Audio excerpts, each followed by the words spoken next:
Harvey, we don't want to leave you out of this whole discussion. Something you would like to mention? Maybe Baty'd like to talk a little about the other proactive things that the organization is doing, the music education program, and how that, why you are doing those activities, why you think they're important.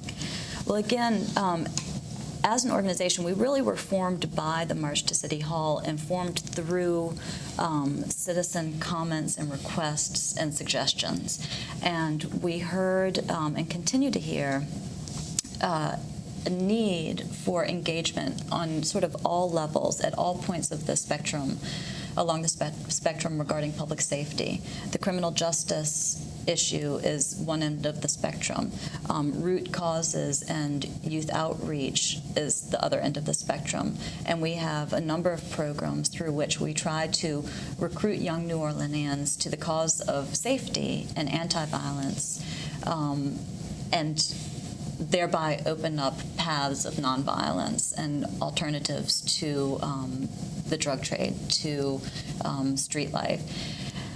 And one program you mentioned is youth music clinics. We have some of the brass band musicians who are so well recognized and well respected in the communities of New Orleans, working with young people in the city toward a musical outlet, musical forms of expression, positive expression through music, and not only, I hope, in an idealistic sense, but also in a pragmatic sense. So these musicians, the professional brass band musicians in New Orleans, right now we're working with Shamar Allen, a virtuoso trumpeter, and some of his band.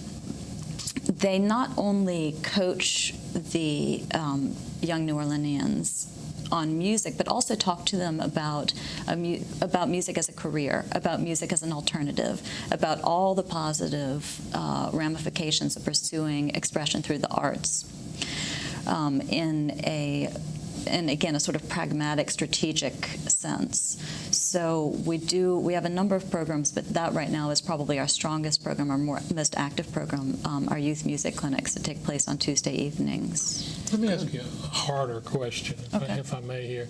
A few months ago, we had a libertarian here on a panel. You remember when he was talking? He happens to be running for governor, so I won't get into that side of it.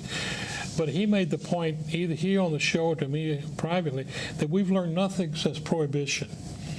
You know, we make drugs illegal, and we don't track back all these problems that we're having here. They wouldn't be fighting over turf if there wasn't a lot of profit in the drugs. If drugs were decriminalized, like alcohol is decriminalized, a lot of this problem the profit motive would be gone, and they wouldn't be fighting for turf, and they wouldn't be murdering each other, and they wouldn't have to be murdering other people. Do you all ever talk about something like the root cause, some of the root causes of the violence? One of the very sad things about drug dealing is that it's not that lucrative. For most people engaged in drug dealing, it is really not that lucrative. There's a lot of money in it for a very few people at the top of the trade. Most young people who are getting into dealing drugs are doing so through recruitment, through the sort of hip factor on the streets, which is why I'm trying to counteract that by presenting these hip musicians as an alternative, and also by means of the progressive shutting down of other opportunities. If a young person is arrested for trespassing, like the musicians were the other day in Tremaine. Right. When there is an arrest made for a petty offense, that goes on a person's record, that makes it more difficult, immediately much more difficult for that young person to gain respected lawful employment. Our society has a way of progressively shutting down opportunities for certain segments of the population. So it helps the drug trade in that way. It's not that the drug trade is so lucrative. It's specifically that it's unlawful. It's specifically that it's outside a system that is shut down to people. Well, you read the Freakonomics article about says that most drug dealers live with their mother. If it's so lucrative, how come they still live at home with their mothers? The guys. Right, exactly. It's not that it's so appealing because there's so much money in it. It's that other opportunities, the lawful opportunities, our society has a habit of shutting down through petty arrests, through prejudice, through a combination of circumstances that put young people quite often in situations where they don't have options. You still hope that this is going to be corrected, right? You still have hope. Well, yeah. I mean, I'm not going to solve it through a series of youth music clinics, but that's one piece of the puzzle. Okay. And I think that the more indignation we can arouse and the more citizens do become engaged, which I do think is the most hopeful thing in New Orleans right now, is the level of citizen engagement, which I've never seen before. That is a good change. And the more small programs there are like that, we can come together and collaborate toward creating a society with alternatives and with positive outlets. What is your prognosis generally for improvement along the lines that where you would like the city to go? Well, we have a very long fight ahead of us. I think that we, as a city, took a very hard hit in the lack of strong leadership we happened to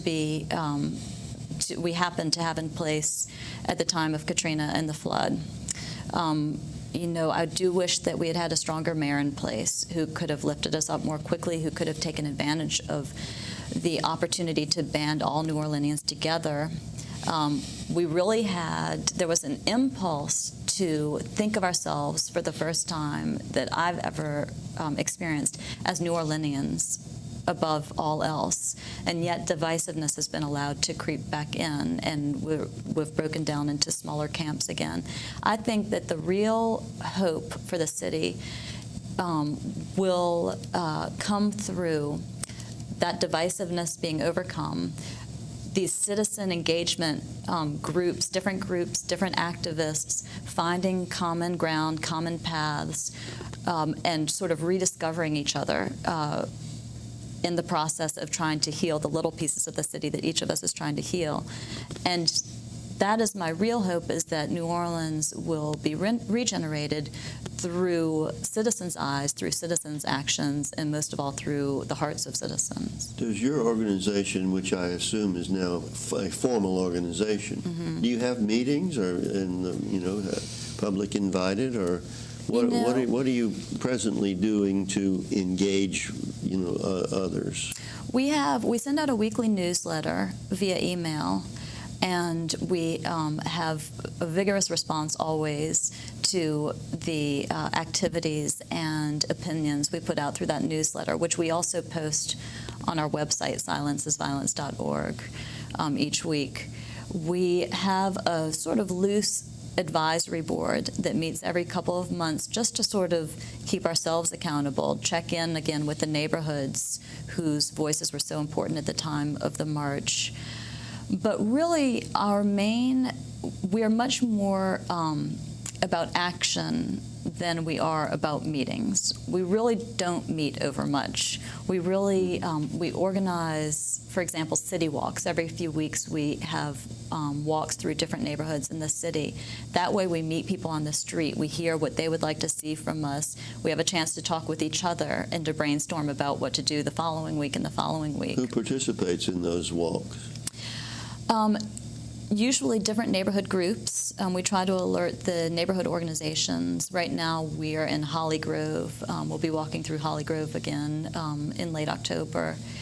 And neighbors, Karen Gadbois is one of our advisors, and she lives in Holly Grove and has helped to gather neighbors from that area to participate in the walks. We'll be walking to the Trinity Community Center next time, and that's a location that particularly wanted us. So different individuals or groups will hear we may be coming to their neighborhood and sort of invite us to walk to their location. Mm-hmm. But the walks are as much about the people we pass on the porches as they are about the people who actually walk. We have literature about our organization and what we're trying to do that we hand out as we walk. And that's an example of our meetings, as it were. Our version of meeting is really sort of getting out in the community in these ongoing sort of sustained ways and just touching base with, checking in with different... Church groups walk with you? Different churches? Yes, we've had one week, for example, we walked to the New Hope Baptist Church in Central City, and that week Pastor Raphael met us and joined in with us, and members of his church walked with us the following week into the Lower Garden District. Sometimes we've walked to bars. Sometimes we've walked That's when to New Orleans people's houses. usually are churches and bars. Churches Well, and bars. I hate to end this interesting discussion, but Baty, we're coming just about to the end of our show, which goes very rapidly. It does. If you have something you want to say, in a few seconds, any final Repeat your comments? website. If anyone would like to hear more about any of these programs, we are at www.silenceisviolence.org. Silenceisviolence.org. Yes. All right. Well, Baty Landis, we thank you for being with us. You're welcome. And I thank our NOSHA participants, and we thank the audience who's watching us.